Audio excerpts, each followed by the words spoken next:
Aquí estamos, mis hermanos, nuevamente, gracias a Dios, para poder compartir estos videos que son de interés de muchos hermanos. No había podido hacer videos porque, como les contaba, vivo en un edificio y están haciendo remodelaciones y la bulla empezaba muy temprano y terminaba muy tarde en la noche, así que los taladros no permitía que pudiéramos hacer un video.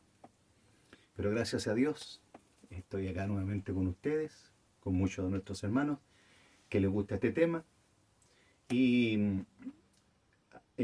para comenzar vamos a pedir el Espíritu de Dios, en este caso, porque sin Dios, sin el buen Dios, sin Jesús, no somos nada en este mundo con tanta tribulación, con tantos problemas a nivel global, a nivel mundial, con tanta incertidumbre que estamos viviendo hoy en día. Así que este es un tema que se llama Espíritu de Dios, que uno atrae, es una oración cantada. Dice así.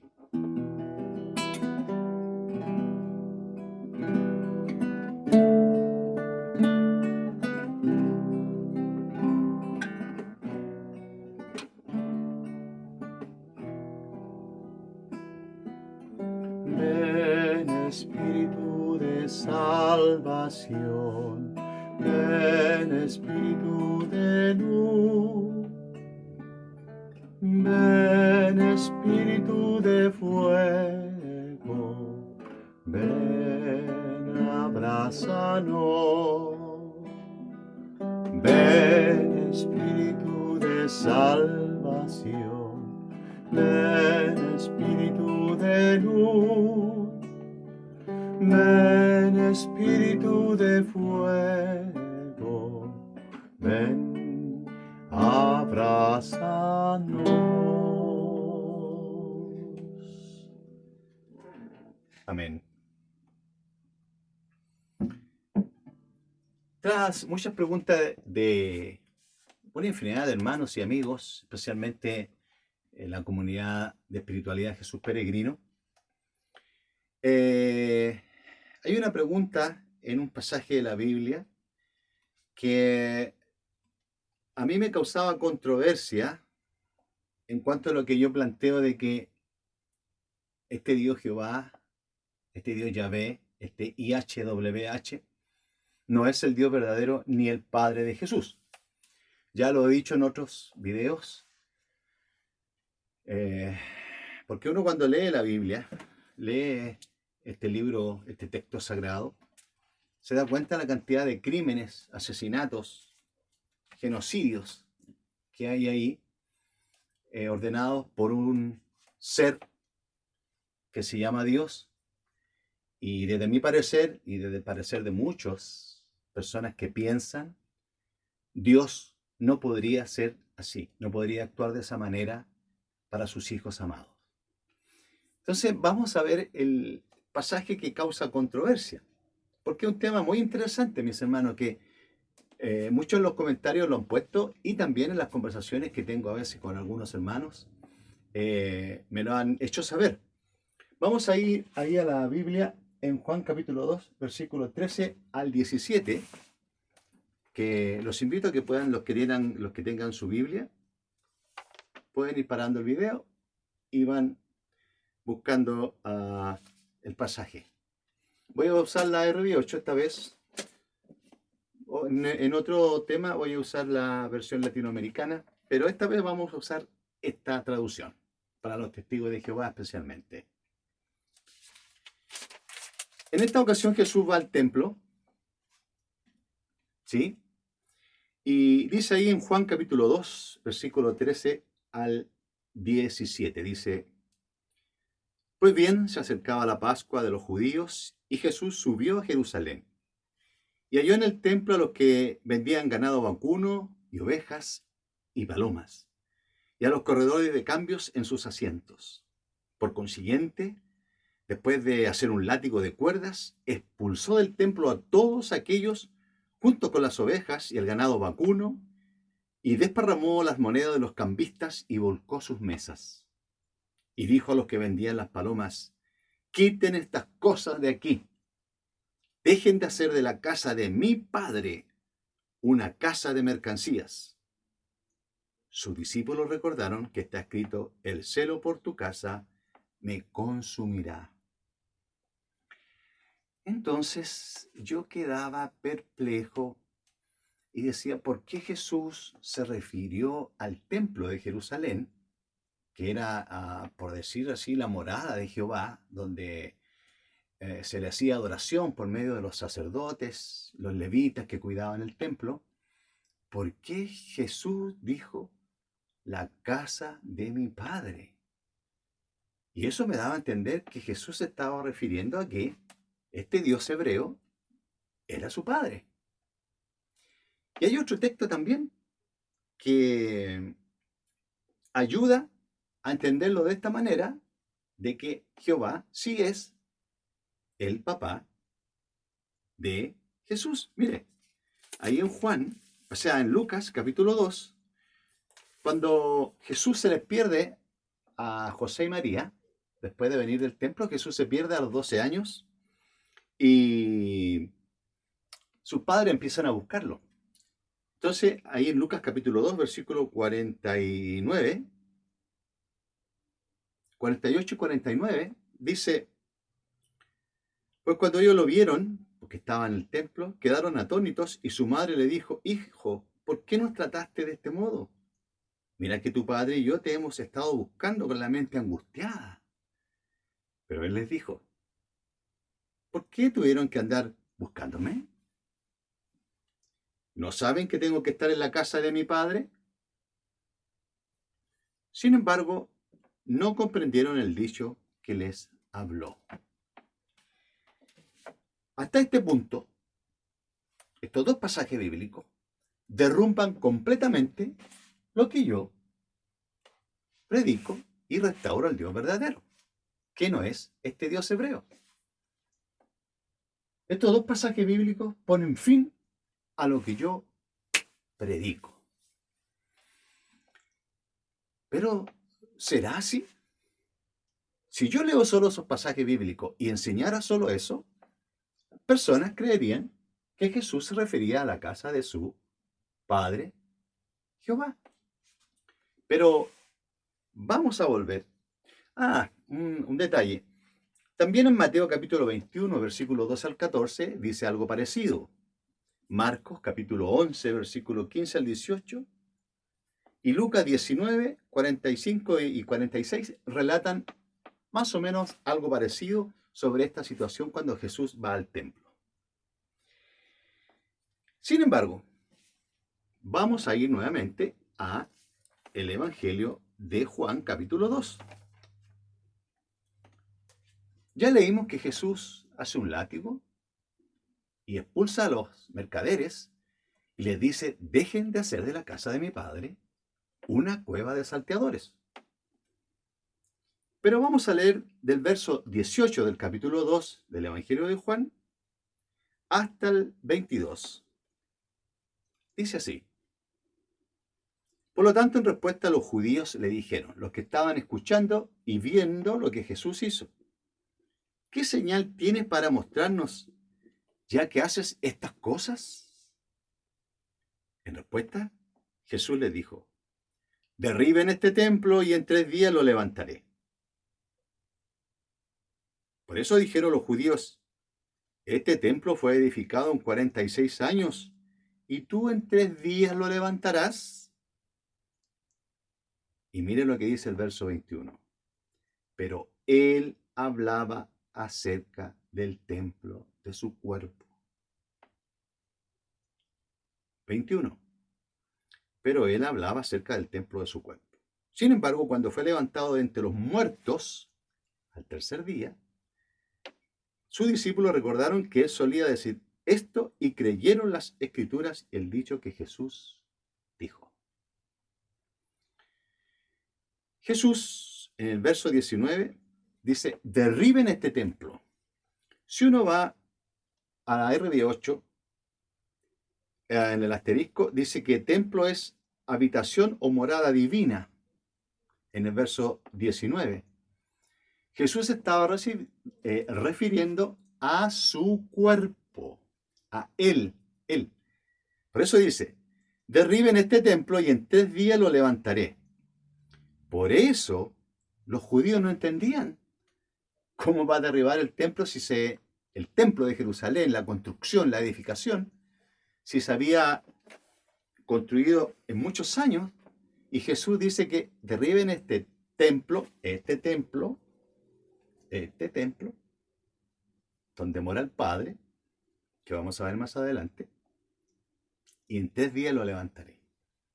Entonces ya vamos entendiendo un poquito que Jesús, cuando dice, dejen hacer de la casa de mi Padre que mora en mí, porque lo dice en el 18 en adelante, una cueva de salteadores. No jueguen con el templo que hay en mi persona, dentro de mí. Porque dice el verso 20 que Jesús en 3 días levantaría ese templo donde moraba el Padre, que fue su muerte y resurrección. ¿Se va entendiendo un poquito? El otro día lo hicimos en un estudio con la comunidad y no era modo de discurso, así que casi todos fuimos razonando sobre el tema. Ahora vamos a ver un pasaje bíblico. Y vamos a volver a Lucas. ¿Se acuerdan que cuando se pierde Jesús de sus padres y Jesús le dice, ¿por qué me andan buscando si saben que tengo que estar en la casa de mi Padre, que era el templo de Jerusalén? Sin embargo, Lucas capítulo 2, versículos 51 y 52, dice, y él, Jesús, bajó con ellos y vino a Nazaret y continuó sujeto a ellos, a sus padres. También su madre guardaba cuidadosamente todos estos dichos en su corazón. Y el 52 dice, y Jesús siguió progresando en sabiduría. Jesús siguió progresando en sabiduría y en desarrollo físico y en favor ante Dios y los hombres. ¿Qué significa que Jesús fuera progresando en sabiduría? Busqué la definición de sabiduría en el diccionario y dice, es un carácter, el ser sabio, dice, es un carácter que se desarrolla con la aplicación de la inteligencia en la experiencia propia, obteniendo conclusiones que nos dan un mayor entendimiento de las cosas, que a su vez nos capacitan para reflexionar, sacando conclusiones sobre lo que es verdad, lo bueno, lo malo y cuál es el rumbo a tomar. Por lo tanto, Jesús poco a poco se iba dando cuenta que el templo del Padre no era el edificio de Jerusalén que los judíos y el cual este Dios siempre había mandado a reconstruir porque él quería morar ahí, los sacerdotes, estaba el arca del pacto, siempre quería un templo para que se le adorara. Pero ¿sabe lo que dice Pablo? Dice todo lo contrario de lo que el pueblo judío y especialmente los líderes querían y creían. ¿Se acuerda usted cuando Pablo va a Grecia a predicar y está ahí en el Areópago? Los griegos tenían una infinidad de dioses, una infinidad de ídolos a los cuales adoraban, pero había uno al Dios desconocido. Y Pablo aprovecha la oportunidad de hablar de este Dios, que era el Dios que había aprendido, que Jesús había dejado. Y mire lo que dice.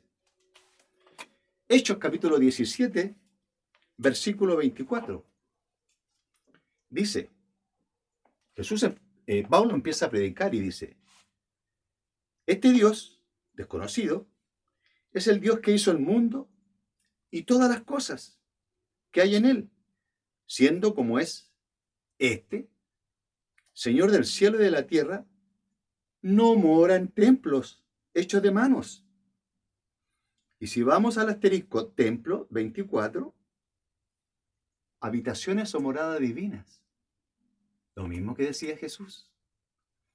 Este Dios que Pablo predica dice que no mora en templos hechos de manos, ni es atendido por manos humanas, como si él necesitara algo.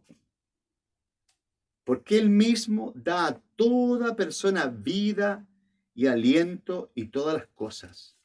E hizo de un solo hombre toda nación de hombres para que moren sobre la tierra, y de que todos los tiempos señalados y los límites fijos de la morada de los hombres para que busquen a Dios. Porque si buscan a tientas y verdaderamente lo hallaban, aunque de hecho no está muy lejos de cada uno de nosotros. ¿Por qué Dios no está muy lejos de cada uno de nosotros? Porque tenemos que aceptar que nosotros, cuando nos hacemos creyentes, llegamos a ser el templo de Dios. Y Pablo, aquí en este discurso, a muchas personas, dice que este Dios no debe ser atendido por manos humanas como lo hacían en el templo de Jerusalén por los levitas y los sacerdotes. Este Dios que Pablo predicaba y Jesús predicó, no necesita ser servido, no necesita que se le repartieran los botines, como hemos visto en otros pasajes bíblicos, que cuando saqueaban alguna ciudad, los judíos, le tocaba también a Jehová. Aquí Pablo dice que este Dios no necesita nada y que no mora en templos. Entonces, ¿se da cuenta cómo vamos a el puzzle se va armando? Que Jesús no se refería al templo de Jerusalén como la casa de su padre, sino que se refería al templo de su cuerpo. Porque ahí en Corintios, mismo Pablo, con lo que enseñó, Primera de los Corintios capítulo 3, versículo 16. Primera de los Corintios capítulo 3, versículo 16 dice, ¿no saben que ustedes son el templo de Dios y que el Espíritu de Dios mora en ustedes? Lo leo de nuevo. ¿No saben que ustedes son el templo de Dios y que el Espíritu de Dios mora en ustedes? Jesús era el principal templo del Dios eterno y verdadero. Y nosotros, al ser creyentes, nos transformamos también en parte de ese templo. Por eso Pablo ahí también en 1 Corintios capítulo 6, versículo 19 al 20 dice que no saben que el cuerpo de ustedes es templo del Espíritu Santo que está en ustedes, al cual tienen de Dios. Además, no se pertenecen a sí mismos, porque fueron comprados por precio. Sin falta, glorifiquen a Dios en el cuerpo que son ustedes. ¿Lo entendió? Ahora, Jesús nunca se refirió al templo de Jerusalén como el templo de su Padre Jehová. Y lo vuelvo a decir, Jesús se refería al templo de su cuerpo en el cual moraba el Padre verdadero y no este Dios hebreo que era muy distinto. Jesús siempre, y aquí lo he dicho en muchos videos, Jesús siempre contradijo las leyes, los dictámenes y las cosas que este Dios hebreo dijo y decía. La Biblia ha sido alterada. En muchas traducciones han sido tergiversadas y alteradas para tratar de defender lo indefendible. Pero el Dios verdadero, el buen Dios, ha permitido que podamos entender estas cosas. Jesús nunca se refirió a Jehová como su Padre. El templo somos nosotros. Dios mora en nosotros cuando ejercemos fe en las promesas de Jesús. ¿Por qué? Jehová es un Dios violento, es un Dios misógino, es un Dios clasista, es oscuro, es mentiroso, le mintió a su pueblo. ¿Y cómo es Jesús? Jesús es luz, Jesús es perdón, Jesús es paz, Jesús es amor, Jesús es empatía, Jesús es misericordia y lo está llamando a usted al arrepentimiento de obras muertas, a que usted se arrepienta de las cosas vanas de esta vida y se acerque a Él para que llegue a ser templo del Dios verdadero, del Dios de Jesús. Ellos nos prometen la esperanza de vida eterna. Examine estos textos que están acá, pida la guía del Espíritu Santo para que pueda discernir que lo que yo le estoy diciendo mediante este razonamiento es el que se acerca más a la verdad que Jesús quiere que sepamos. Vamos a hacer un pequeño canto.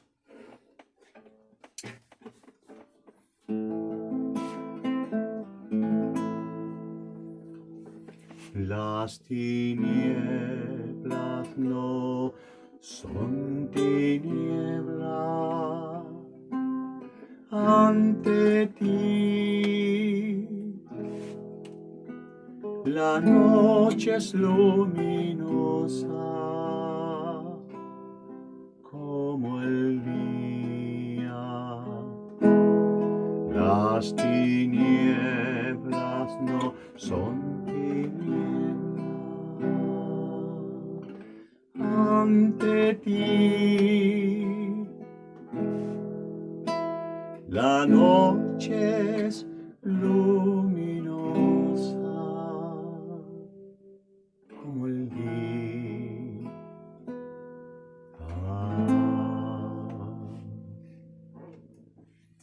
Que el Dios de amor, mis hermanos, le fortalezca, le ayude en esta semana. Pídale a Él con fe para que lo sostenga en estos tiempos de tribulación, al Dios verdadero, al Padre de Jesús, a este papito que Jesús amaba y vino a servir y a cumplir su voluntad. Que el Señor les bendiga, paz y bien para todos. Nos vemos en el siguiente video.